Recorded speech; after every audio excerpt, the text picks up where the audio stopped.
Hi, I'm Kitty from Red Vein, and welcome to Women in Horror Month.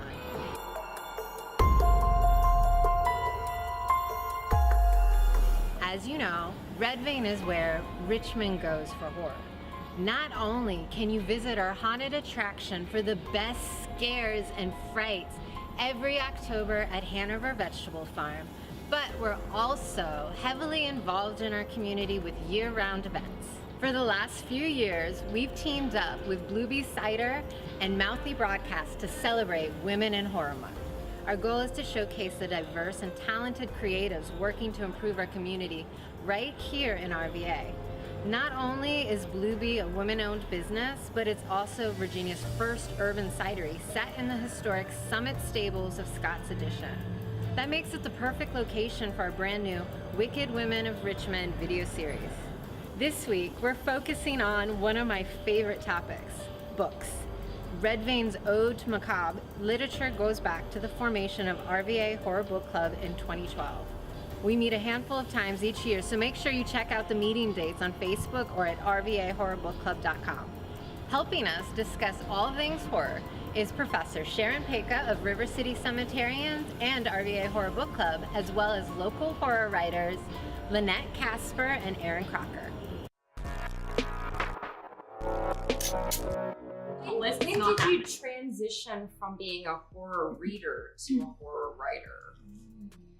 Because I went to college to be a police officer. And I was going for my English degree. I started really liking writing, and I was like, wow, this is something I can really do. Like, I'm making good grades at it and stuff. And I got book ideas, and like, I really have to stick with sci-fi, fantasy, horror, and those genres because she can tell you about the time I tried to write a romance. And she read one chapter and she was like, Erin?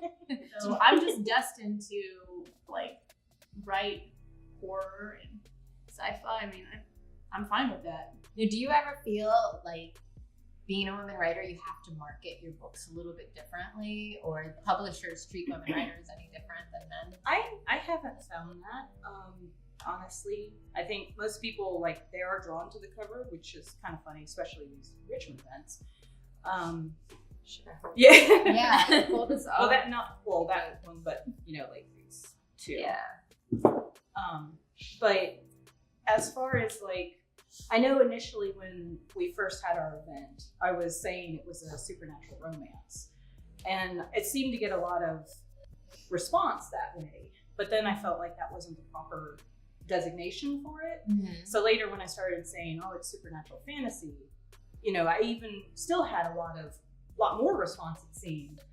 But I don't get a lot of male people that are interested regardless. So like, I don't have a big male audience. What about you, Erin? Is there anywhere in Richmond that is like your favorite spooky spot? Her characters have birthday parties. And so every summer we go to, like, a cemetery, or this year we went to Maymont and we have the birthday party. I told you, this is like a Facebook event. Yeah, it's kind of, so far I've kept it private, like a dozen events. So kept private. Yes, it was kept private.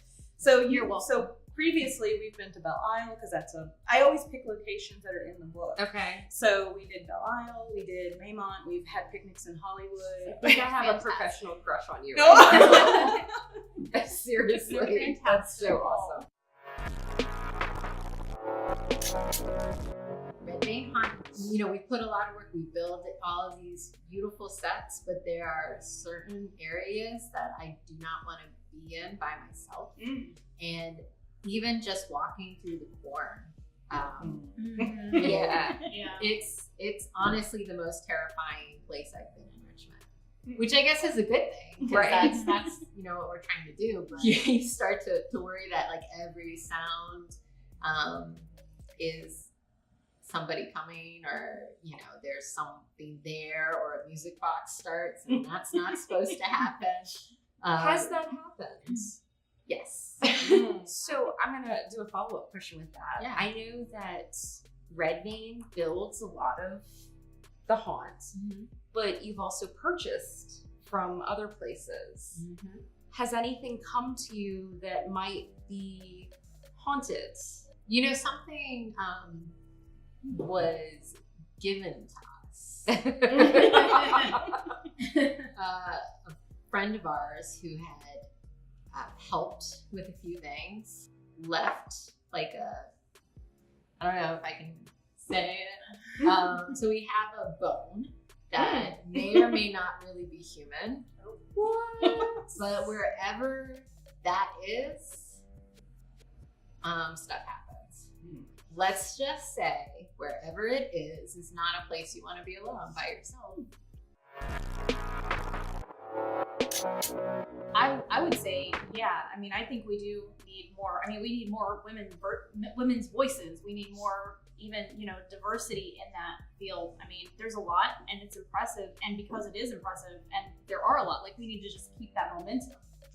You know, I mean, you look at Elliot George and whatnot, and the acronyms and everything that women had to hide behind, and we have to stop hiding. Like, we just have to, you know, we were talking about J.K. Rowling on the way here, and, you know, put it under your initials so that nobody knows that you're a female writer, and then people buy it. And I was like, I would love to see a parallel universe, like with everything else the same, but she actually puts it under her name just to see just to compare, just to see. I mean, but so I'd say, yeah. I mean, people, you know, I have like friends I meet or whatever, they're like, I'm writing a book. I don't know what to do. I'm like, just keep writing your book. Like tell your story. Like, yes, do it, you know?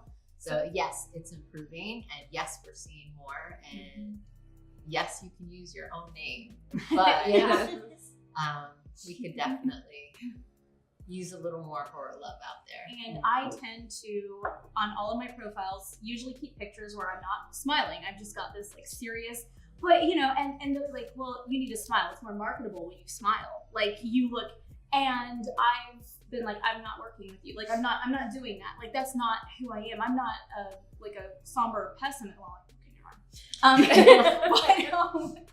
But you know, that's not who I am. That doesn't, I want my readers and, you know, and everybody to know my personality, and that's just how I am in general. And I'm not going to change that to be more marketable.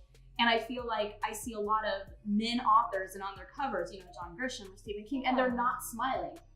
Why? And they're standing in front of like a library of books with their glasses on and their, you know, their suit coats, and they're just like, you know, and I'm like, why can't I do that? Like, that's how I feel. What did you have? What did I have? I think you had the mill race. Yes, I probably did. It It was the like pink one. It was a berry of blackberry and raspberry. Yes. And it's really tart because I don't like to smile. So I thought, you know, you shouldn't smile while reading this. But yet it was the prettiest in the glass. It was beautiful, and it was very marketable.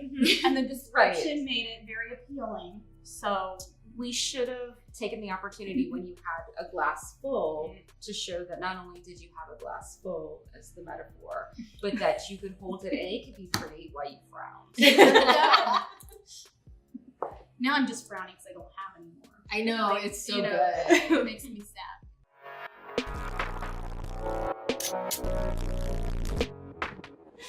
Thanks for watching our Wicked Women of Richmond video series, and we have plenty more for you, so make sure you keep checking us out, and subscribe to every Red Vein Haunted House and Red Vein Army social media and YouTube channel, please.